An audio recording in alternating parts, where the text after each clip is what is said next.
Welcome दोस्तों, आज के इस नए वीडियो में आप सभी का स्वागत है। जैसे कि आज के वीडियो में हम लोग ये जानने वाले हैं कि अगर आपको कॉलेज का लिस्ट बनाना है कैप राउंड 1 के लिए, तो उस लिस्ट बनाते समय किन किन फैक्टर्स को आप सभी को याद में रखना है या आपको कंसिडरेशन में लेना है, ये सारी चीजें स्टूडेंट हम लोग आज के इस वीडियो में देखने वाले हैं। अगर लेट से सपोज स्टूडेंट आपको कैप राउंड 1 के लिए या सभी कैप राउंड के लिए अगर आपको कॉलेज का लिस्ट बनाना है, तो कुछ ऐसे इंपॉर्टेंट फैक्टर्स है जो कि आप सभी को याद रखने होंगे आपके कॉलेज के काउंसलिंग के समय। देखिए स्टूडेंट्स, अगर हम लोग पहले अगर क्राइटेरिया की मैं बात करूं, देखिए आपका जो भी परसेंटाइल है, ठीक है, लेट से सपोज आपका जो परसेंटाइल होगा वो तो आपका सभी का पहला क्राइटेरिया है कि सर मेरे लेट से सपोज अभी आपके है 85 परसेंटाइल, ठीक है सर। अगर आपके 85 परसेंटाइल है तो इस बेसिस पे अगर हमें कॉलेज के काउंसलिंग के लिए जाना है तो और क्या क्या फैक्टर्स को आप सभी को याद रखना होगा, कौन से फैक्टर्स को आप सभी को कंसिडरेशन में लेना है। बहुत ध्यान से देखिए स्टूडेंट, बिकॉज ये अगर आप समझ लोगे तो आपकी काउंसलिंग प्रोसीजर और आसान और अच्छे से आपको कॉलेज मिल सकता है कैप राउंड 1 में भी। देखिए परसेंटाइल याद रखिए, देन आपका जो सिटी है कि आप डिसाइड कर लीजिए कि सर आपको किस सिटी में एडमिशन लेना है। फिर आपका पुणे हो सकता है, आपका मुंबई हो सकता है, आपका नागपुर हो सकता है, तो जो भी सिटी है वो डिसाइड कर लो कि कहाँ पे आपको एडमिशन लेना है। ठीक है सर, ये तो हमारा हो गया।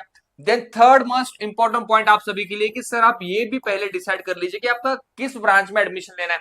तो दो चीजों को हम लोग इसमें डिवाइड कर सकते हैं at a broader perspective, either tech branches या non tech branches.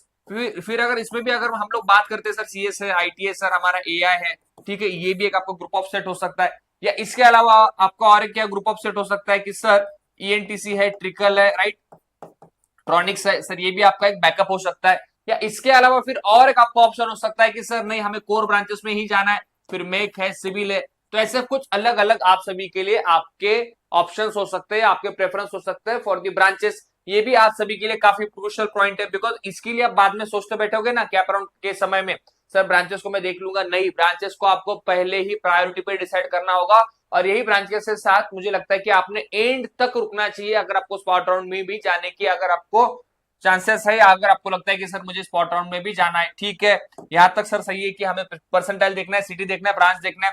Next criteria देखिए, अगर आपका ब्रांच हो गया, पहले आपको अभी फिर क्या देखना है कि उस सिटी के जो भी फिर टॉप कॉलेजेस है वो एक बार लिस्ट कर लो।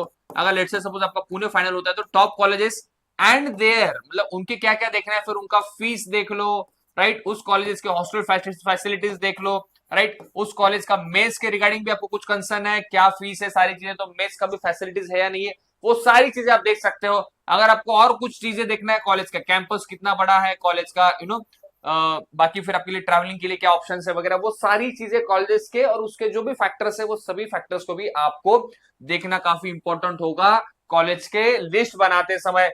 ठीक है सर, यहां तक हम लोग आते हैं। ठीक है, नेक्स्ट आपको ये भी देखना है कि सर लास्ट ईयर के इन सभी कॉलेजेस के कट ऑफ्स क्या थे, याद रखना।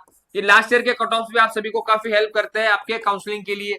ये सर कट ऑफ्स कहाँ पे मिलते हैं, इसके लिए हमें क्या करना चाहिए, इसके लिए आप निश्चिंत रहिए। इसके लिए आप एग्जाम्पल्स ऐप डाउनलोड कर लीजिए जिसमें मैं ये सारी चीजें आपके साथ लाइव सेशन में भी डिस्कस करने वाला हूँ।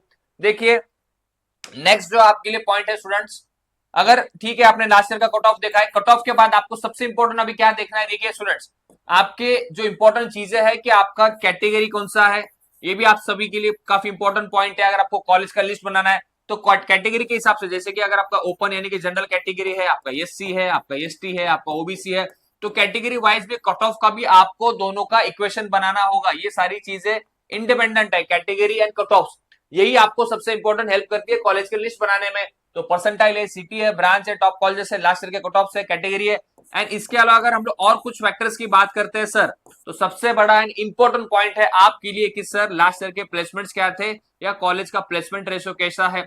ये भी आप सभी को कंसिडरेशन में रखना पड़ेगा अगर आपको अच्छे कॉलेज चाहिए कैप राउंड के थ्रू, काउंसलिंग के थ्रू। और फर्स्ट अगर कैप राउंड में ही आपको अच्छा कॉलेज मिले तो ये सभी फैक्टर्स आपको लेने होंगे। सभी को मैं कहना चाहता हूं, आप जाइए एक ब्लैंक पेज लीजिए और इस पे सारी चीजें लिख लीजिए जो मैं पॉइंट कह रहा हूं, और लिख के इसका इंडिविजुअल आंसर लिखिए, देन एंड देन आपकी सारी क्लियरिटी आ जाएगी और इसी तरीके से आपका काउंसलिंग और आसान होते जाएगा। अगर आपको सच में काउंसलिंग में हमारा हेल्प चाहिए एग्जाम्पल्स की टीम का, जिसमें मैं खुद आपके लिए कॉलेज लिस्ट बनाऊंगा जिसके थ्रू आपको एक अच्छा बेस्ट सीएसआईटी या एआई जैसा कॉलेज मिलेगा, भले ही आपका लो स्कोर है, मिल सकता है पुणे या मुंबई में, उसके लिए भी आप एग्जाम्पल्स का ऐप डाउनलोड कर लीजिए या जो स्क्रॉल लाइन नंबर है उसमें भी आप हमें मैसेज कर सकते हो। Last but not the least, देखिए ये सभी अगर फैक्टर को आप कंसिडरेशन में लेते हो काउंसलिंग के समय, पहले आपको क्या लेना होगा कि सर देखिए एग्जैक्टली सीईटी का इस साल के टोटल नंबर ऑफ सीट्स कितने थे, यानी कि टोटल सीट्स कितने थे, टोटल एप्लीकेंट्स कितने हैं कॉलेज की अगर मैं बात करूं तो टोटल कॉलेज में सीट्स कितने हैं, एप्लीकेंट्स कितने थे इस साल के लिए, राइट।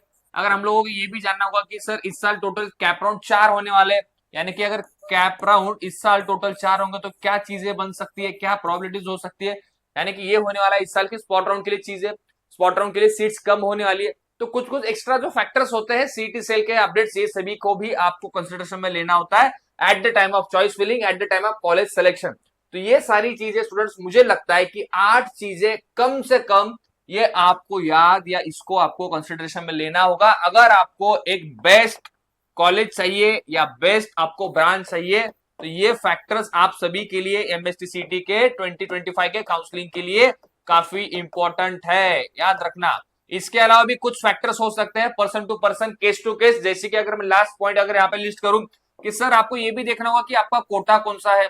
अगर लेट से सपोज आप डिफेंस कोटा से बिलोंग करते हो, डेफिनेटली उसके लिए भी रिजर्वेशन होता है। आप अगर पीडब्ल्यूडी कोटा से हो, यहाँ पे भी आपके लिए कुछ रिजर्वेशन रहता है। तो ये भी कुछ कुछ फैक्टर्स है जो भी person to person, case to case vary होते हैं। पहले अगर मैं यहाँ पे और एक चीज आपको बताऊं कि सर देखिए और एक कंसेप्ट क्या होता है कि आप होम यूनिवर्सिटी में अप्लाई कर रहे हो, राइट, होम यूनिवर्सिटी में आप यहाँ पे अप्लाई कर रहे हो या आप अदर देन होम यूनिवर्सिटी में अप्लाई कर रहे हो, बिकॉज होम यूनिवर्सिटी को थोड़ा रिजर्वेशन आपके लिए प्रायोरिटी ज्यादा होता है होम यूनिवर्सिटी के बच्चों को। और ये जो अदर देन होम यूनिवर्सिटी है, जैसे अगर लेट्स से सपोज आपको पुणे में काउंसलिंग के लिए अप्लाई करना कॉलेजेस को, बट मैं अगर संभाजी नगर से बिलोंग करता हूँ, तो जनरली देखा गया है, जनरली रूल क्या होता है कि पुणे के स्टूडेंट्स को थोड़ा प्रायोरिटी पहले दी जाती है, अदर देन होम यूनिवर्सिटी के लिए प्रायोरिटी बाद में दी जाती है। दोनों में कट ऑफ का डिफरेंस होता है, अगर आप बात करोगे तो दोनों में क्या डिफरेंस होता है सर, थोड़ा कट ऑफ में डिफरेंस होता है, वो भी हमें याद में रखना चाहिए eight the time counselling, eight the time of counselling. तो स्टूडेंट ये कुछ 10 फैक्टर्स है, ये मुझे लगता है मिनिमम आप सभी ने इसको अच्छे से याद रख लीजिए, इसको अच्छे से ब्लैंक पेज पे निकाल के आपके लिए क्या बेस्ट हो सकता है, आपके लिए क्या कॉलेजेस बेस्ट होंगे, वो सारी चीजें कर लीजिए। इसमें भी अगर आपको लगता है कि सर आप हमें हेल्प कीजिए मेरे काउंसलिंग के लिए, मेरा परसेंटाइल कम है, 20 है, 30 है, 40 है, 50 है, तो निश्चिंत होकर आप एग्जाम पल्स की टीम को मैसेज कीजिए, कॉल कीजिए। हमारा जो ऐप है जिसमें हमारी बैच भी है एग्जाम्पल्स की, उस बैच को भी आप ज्वाइन कर सकते हो। उस बैच का जो स्टूडेंट्स फीस है, उस बैच में मैं खुद आपको काउंसलिंग के लिए हेल्प करने वाला हूं। तो काउंसलिंग का जो बैच का फीस है 1499, वो बैच का फीस है जिसके अंदर आपको पूरा कैप राउंड 1 से लेके, यानी कि CAP round 1 to spot round, ये पूरा सपोर्ट आपको यहाँ पे मिलेगा, जिसमें मैं खुद और मेरी पूरी टीम आपको काउंसलिंग के लिए हेल्प करने वाली है। तो आप इस बैच को भी ज्वाइन कर सकते हो। तो student best luck for your counselling, अगर कुछ भी दिक्कत आए तो डोंट वरी, एग्जांपल्स आपके साथ में। Yes, thank you.